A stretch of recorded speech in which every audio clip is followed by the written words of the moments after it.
ಮತದಾರರ ಪಟ್ಟಿಯ ವಿಶೇಷ ಸಮಗ್ರ ಪರಿಷ್ಕರಣೆ ಪ್ರಕ್ರಿಯೆಗೆ ಮುಹೂರ್ತ ಫಿಕ್ಸ್ ಆಗಿದೆ. ಕರ್ನಾಟಕದಲ್ಲಿ ಮೇ 20ರಿಂದ ಎಸ್ಐಆರ್ ಆರಂಭಗೊಳ್ಳಲಿದ್ದು, ರಾಜ್ಯದ 5.5 ಕೋಟಿ ಮತದಾರರ ಪೈಕಿ ಯಾರೆಲ್ಲ ಮತದಾನಕ್ಕೆ ಅರ್ಹರು ಎಂಬುದು ನಿರ್ಧಾರವಾಗಲಿದೆ. ಆದರೆ ಎಸ್ಐಆರ್ ಪ್ರಕ್ರಿಯೆ ಆರಂಭದಿಂದಲೇ ವಿರೋಧ ಎದುರಾಗ್ತಾ ಇದೆ. ರಾಜ್ಯದಲ್ಲಿ ಎಸ್ಐಆರ್ ಪ್ರಕ್ರಿಯೆಗೆ ಕಾಂಗ್ರೆಸ್ ನಾಯಕರ ವಿರೋಧ.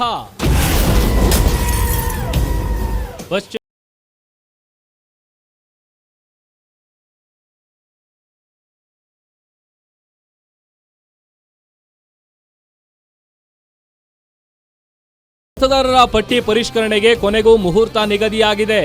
ಜೂನ್ 20ರಿಂದ 29ರವರೆಗೆ ಅಧಿಕಾರಿಗಳಿಗೆ ತರಬೇತಿ ನಡೆಯಲಿದ್ದು, ಜೂನ್ 30ರಿಂದ ಜುಲೈ 29ರವರೆಗೆ ರಾಜ್ಯದಾದ್ಯಂತ ಬಿಎಲ್ಒಗಳು ಮನೆ ಮನೆಗೆ ಭೇಟಿ ನೀಡಿ ಮತದಾರರ ಪಟ್ಟಿ ಪರಿಶೀಲನೆ ನಡೆಸಲಿದ್ದಾರೆ.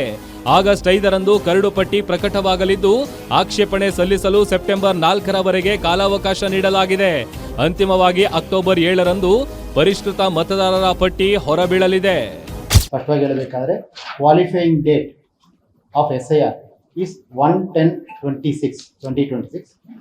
ಪ್ರಿಪರೇಷನ್, ಟ್ರೈನಿಂಗ್ ಅಂಡ್ ಪ್ರಿಂಟಿಂಗ್ ಅದು 20/6/2026ರಿಂದ 29/6/2026ವರೆಗೂ ನಡೀತದೆ. House to house visit by the BLO, ಮನೆ ವಿಸಿಟ್ BLO ಬೂತ್ ಲೆವೆಲ್ ಆಫೀಸರಿಂದ ಅದು ಯಾವಾಗ ಆಗುತ್ತೆ ಅಂತ ಕೇಳಿದರೆ 30/6/2026ರಿಂದ 29/7/2020ವರೆಗೂ ಅದು ನಡೀತದೆ. ಆಮೇಲೆ ರ್ಯಾಷನಲೈಸೇಷನ್ ಆಫ್ ಪೋಲಿಂಗ್ ಸ್ಟೇಷನ್ಸ್ ಏನಾದ್ರು ಇದ್ದರೆ 29/7/2026ರಂದು ಮಾಡಬೇಕಾಗ್ತದೆ. ಇನ್ನು ರಾಜ್ಯದಲ್ಲಿ ಮತದಾರರ ಪಟ್ಟಿ ಪರಿಷ್ಕರಣೆಗೆ ಚುನಾವಣಾ ಆಯೋಗ ಮುಂದಾಗಿರುವುದಕ್ಕೆ ಕಾಂಗ್ರೆಸ್ ನಾಯಕರು ಕಿಡಿಕಾರಿದ್ದಾರೆ. ಪಶ್ಚಿಮ ಬಂಗಾಳ ಮತ್ತು ಇತರ ರಾಜ್ಯಗಳಲ್ಲಿ ನಡೆದ ಎಸ್ಐಆರ್ ಪ್ರಕ್ರಿಯೆ ಈ ಅನುಮಾನ ಹುಟ್ಟಲು ಕಾರಣವಾಗಿದೆ. ಕೆಲವರನ್ನ ಉದ್ದೇಶಪೂರ್ವಕವಾಗಿ ವೋಟರ್ ಲಿಸ್ಟ್ನಿಂದ ಹೊರಗಿಡಲಾಗ್ತಿದೆ ಎಂಬ ಆತಂಕ ಶುರುವಾಗಿದೆ. ಹಾಗಾಗಿ ಎಸ್ಐಆರ್ ಬಗ್ಗೆ ನಮಗೂ ಕೂಡ ಅನುಮಾನ ಇದೆ ಎಂದು ಪರಮೇಶ್ವರ್ ಕಿಡಿಕಾರಿದ್ದಾರೆ. ಎಸ್ಐಆರ್ ಬಗ್ಗೆ ನಮಗೆಲ್ಲರಿಗೂ ಕೂಡ ಅನುಮಾನಗಳಿದ್ದಾವೆ.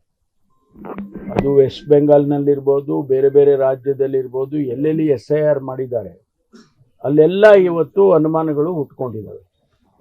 ಕೆಲವರನ್ನ ಉದ್ದೇಶಪೂರ್ವಕವಾಗಿ ವೋಟರ್ ಲಿಸ್ಟಿಂದ ತೆಗಿತಾ ಇದ್ದಾರೆ, ಕೆಲವರನ್ನ ಆ್ಯಡ್ ಮಾಡಿಕೊಳ್ತಿದ್ದಾರೆ.